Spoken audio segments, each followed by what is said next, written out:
மா மா எங்க அம்மா காணோம்? அம்மா வீட்டுலாம் பாருக்காப்ல. ஏம்மா வீட்டில் தான் இருக்கிறேன். ஏன் தெரியல? ஏன் பரங்கிட்ட கூட்டி வைக்கல? இல்லைம்மா, இதை வரைஞ்சி வத்தல் போட்டுருவோம்மா. போன வருஷம் வத்தல் போட்டோம், மழை காலத்தில் குழம்பு வச்சோம், அவ்வளோ அருமையாக இருந்ததுல்ல. சரி போட்டுருவோம். இப்போ இப்போ இது நல்ல பழமாக இருக்குது, இதை அரிஞ்சு வத்தல் போட்டுருவோமான்னு தான். போட்டுருவோம். அருவாமனை போய் எடுத்துடாமா, அரிஞ்சு போட்டுருவோம். சரிம்மா.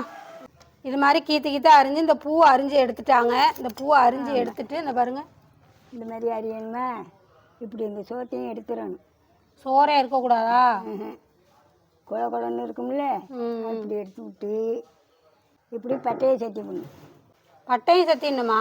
ஆமாம், லேசாக வெட்டி கொட்டக்கூடாது. இந்த பாருங்க, இது மாதிரி லேசாக பட்டையை சத்தினேன்னு நீ முக்காசை வெட்டி கொட்டி விடாதீங்க. ஆமாம் ஆமாம், எல்லோரும் காய் வெட்டுறங்கிற பேரில் பாதி தோலோடு வெட்டி எரிஞ்சிருவாங்க.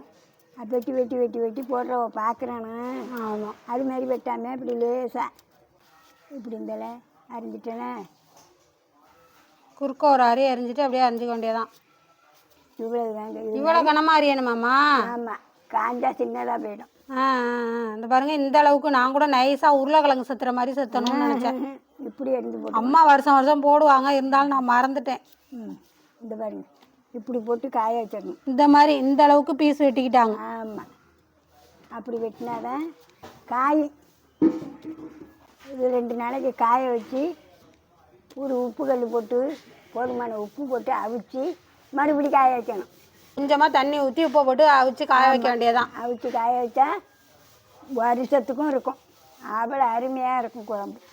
இந்த இருக்கு பாருங்கம்மா, போன வருஷம் போட்ட வத்தல் எப்படி இருக்கு பற்றியா?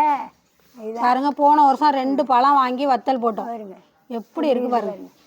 போட்டு குழம்பு வைமா. கொஞ்சோண்டு தான் இருக்குது, 2 காய் வாங்கி போட்டோம், சரியாக போயிடுச்சு.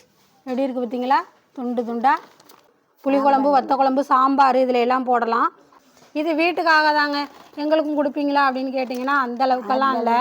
இது வீட்டுக்காக. நீங்களும் உங்கள் ஊரில் கிடச்சிச்சின்னா, அந்த மாதிரி பரங்கி பழம் கிடச்சிச்சின்னா வாங்கி போட்டு வச்சுக்கோங்க, எப்போயுமே யூஸ் பண்ணிக்கலாம். மார்க்கெட்டில் கிடைக்குங்க. இதோட தெளிவான வீடியோ வேணும்னா ஸ்க்ரீனில் லிங்க் கொடுக்குறேன், பார்த்துட்டு நீங்களும் அதே மாதிரி செஞ்சு வத்தல் போட்டு வச்சுக்கோங்க. இந்த வீடியோ பிடிச்சா ஒரு லைக் போடுங்க, ஒரு சப்ஸ்கிரைப் பண்ணுங்க. பாய். அடுத்த வீடியோவில் பார்ப்போம்.